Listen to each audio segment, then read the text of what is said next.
and welcome back to my channel. For today, we are going to make crepes. Ano ba yung crepes?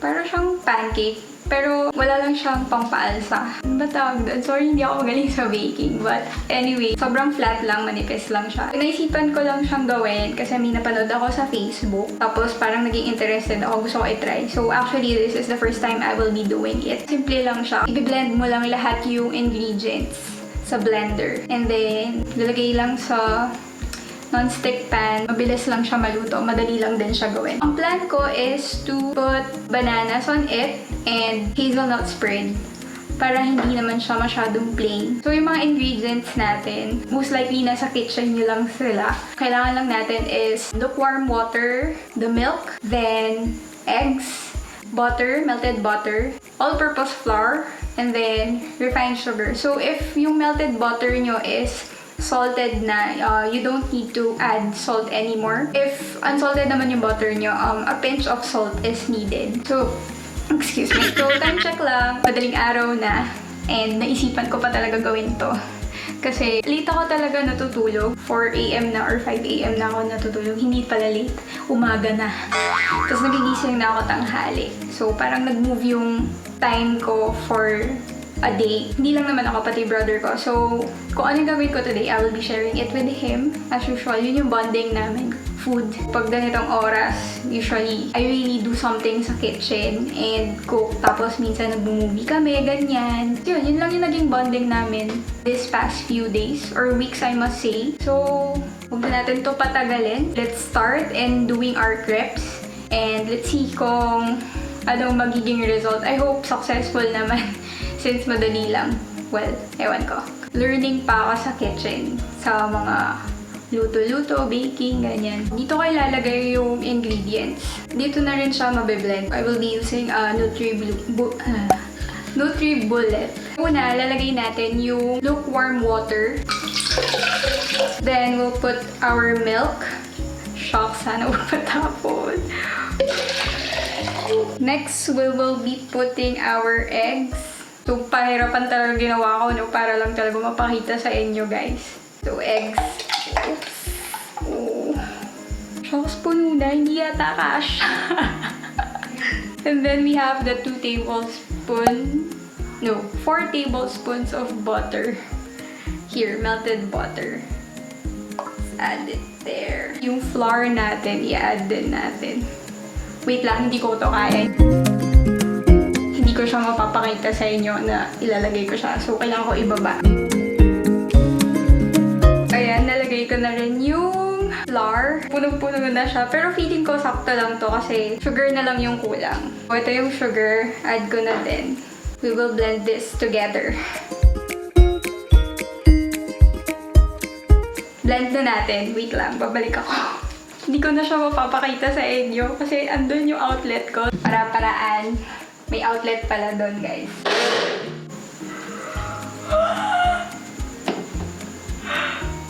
Ano ba doon? Oh my, tulo. Hindi pala siya mahigpit. Sorry naman. Always, lagi ako clumsy.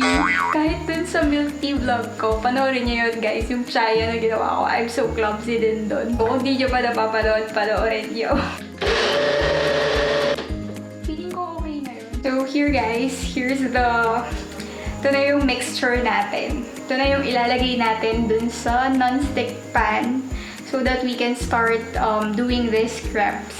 So for now, I will be preparing muna yung pan while waiting for our mixture na mag-subside yung mga bubbles niya on top. Okay, ito try ko lang guys. Feeling ko makapal siya.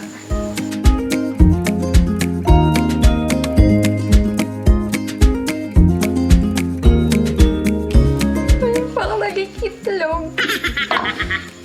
Crepe pa talaga niluluto ko. Itlog. No, this is palpa.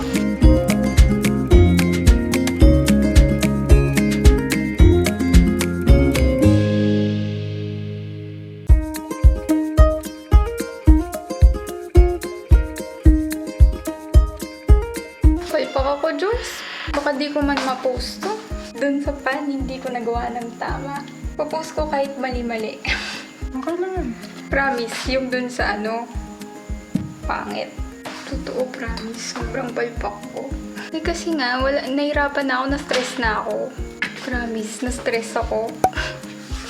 Hindi kasi kita in-istorbo eh. Bakit? Eh, naiyak sa'yo eh. Bakit? Isabihin ko sana, hawakan mo na lang habang ginagawa ko. Kaso lang, naiyak ko sa'yo. Baka tulog ka na din. So, yan mo na. Stress na ako. Tapos kanina, nung binlender ko yung ano, yung mixture.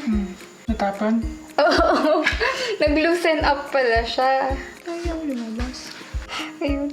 Taba kasi nito eh. Tingnan mo, sobrang kapal. Uy. Oh my gulay. Yan. Kainin mo na. Ito na yung finished product, guys. Mukhang ewan. Ewan ko, palpak yata ginawa ko. Sa totoo lang, yung first two na ginawa ko, tignan nyo. Dang! Ay! Grabe.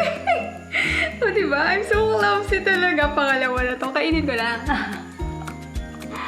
Sorry ako. Anyway, ito na yung finished product ko.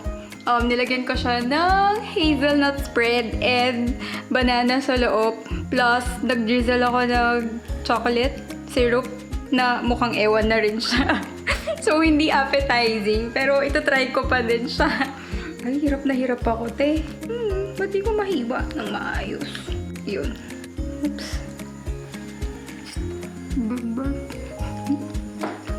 Masarap naman. Masarap naman siya.